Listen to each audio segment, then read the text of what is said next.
उत्तराखंड के उत्तरकाशी में कल दोपहर में जो एक आपदा आई थी उसके बाद से लगातार यहाँ मौसम खराब है और एक वो सड़क है जिससे होकर के उस जगह पर जाया जाएगा हर्षिल तक जहाँ पर ये आपदा आई है। और इस वक्त ये सड़क पूरी तरह से क्षतिग्रस्त हो चुकी है। लगभग 100 मीटर का पूरा पेच है जो पूरा नीचे बैठ गया है। उसके बराबर में भागीरथी नदी है और लगातार ये नदी जिस तरह से रौद्र रूप अपनाए हुए है उससे लगातार जो रेस्क्यू ऑपरेशन है वो बाधित हो रहा है। हमारे साथ कुछ आईटीबीपी के जवान हैं जो अभी रेस्क्यू ऑपरेशन में जा रहे थे और यहाँ पर ये भी फंसे हुए हैं हमारे साथ। इनसे पूछेंगे कि सर किस तरह का भी आप देख रहे हैं, क्योंकि आप भी रेस्क्यू ऑपरेशन में जाने वाले थे, तो अभी क्या लग रहा है? ये जो हमारी टीम निकली हुई है ये रेस्क्यू में जा रही थी थराली गांव में जहाँ बादल फटा है।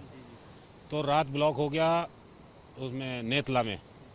हम नेतला में रुके। अब सवेरे वहाँ से 4 बजे हमने मार्च किया तो यहाँ आने के बाद कम से कम 50 मीटर रोड जो है बैठा हुआ है, तो वहाँ पहुँच पाना जो है बहुत मुश्किल है।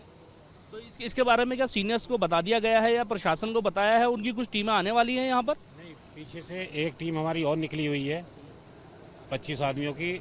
उसके बाद फिर हमने अपने उच्च अधिकारियों को जो फ़ोन द्वारा बता दिया है। अब आगे जैसे ही जो भी आदेश मिलेगा उसके बाद ही कार्रवाई करेंगे। क्या लगता है सर कि कुछ मशीनें आएंगी जिससे रोड खुल सकता है, फिर आगे बढ़ेंगे आप लोग?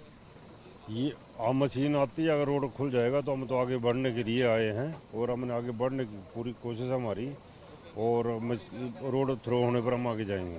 कितनी टुकड़ियाँ आईटीबीपी की रेस्क्यू में लगने के लिए आई हैं? हमारी 2 टुकड़ी हैं, एक यहाँ से, एक कल हमारी जो आगे टुकड़ी निकल गई थी, एक उधर पोस्टों से आ रहे थे, वो दोनों टुकड़ियाँ हमारी लगी हुई हैं। चलिए, हमारे साथ आईटीबीपी के जवान थे जो बता रहे थे कि इनकी 2 टुकड़ियां अभी फिलहाल यहाँ पहुंची हुई हैं जो रेस्क्यू के लिए जा रही थी और कई टुकड़ियां वहां पर लगी हुई हैं। फिलहाल ये सड़क मैं आपको दिखाना चाहूँगा, बराबर में भागीरथी नदी है और ये सड़क का पेच लगभग 100 मीटर का है। 100 मीटर का पूरा पेच ये एक तरह से बैठ गया है, बह गया है। और लगातार जिस तरह से मौसम खराब है, बारिश हो रही है, उससे एक बात तो साफ है कि रेस्क्यू ऑपरेशन में सरकार को काफ़ी मुश्किलों का सामना करना पड़ रहा है। जो प्रशासन की टीमें पहले पहुंच गई हैं वही वहां पर रेस्क्यू ऑपरेशन चला रही हैं। जो टीमें रेस्क्यू करने पहले पहुंची वही पहुंच पाई हैं। फिलहाल जो देहरादून से टीमें निकली थी वो अभी भी रास्ते में फंसी हुई हैं। हम खुद कल रात से यहां पर फंसे हुए हैं। लगभग 100 से 150 मीटर का पूरा पेच है। इस वक्त सुबह के 5 साढ़े 5 बज रहे हैं और जिस तरह से लगातार लोग कोशिश कर रहे हैं कि किसी तरह से हर्षिल या फिर थराली गाँव पहुँच सकें, लोगों की सहायता कर सकें, उसको कहीं ना कहीं मौसम बीच में रोक रहा है। इस वक्त बारिश शुरू हो चुकी है।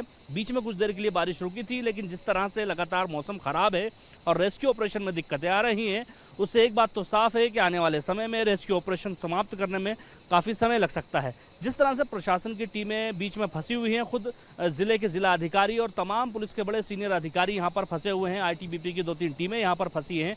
वैसे ही कुछ और लोग हैं जो यहाँ पर आ रहे थे और बीच में फंसे हुए हैं, क्योंकि जहाँ से हम होकर के गुजरे हैं वो सड़कें भी बीच में दोबारा से ख़राब हो गई हैं।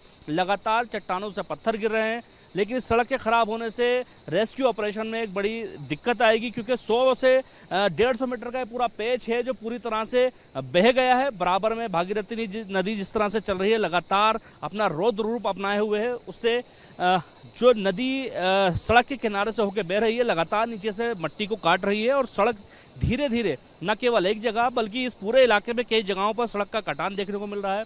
अगर ऐसी स्थिति बनी रही तो देर शाम तक और भी बड़ी मुश्किलें खड़ी हो सकती हैं।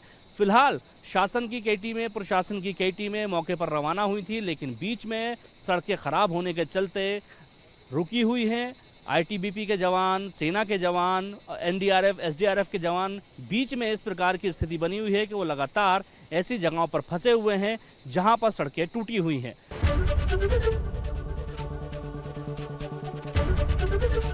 एबीपी गंगा, खबर आपकी, जुबान आपकी।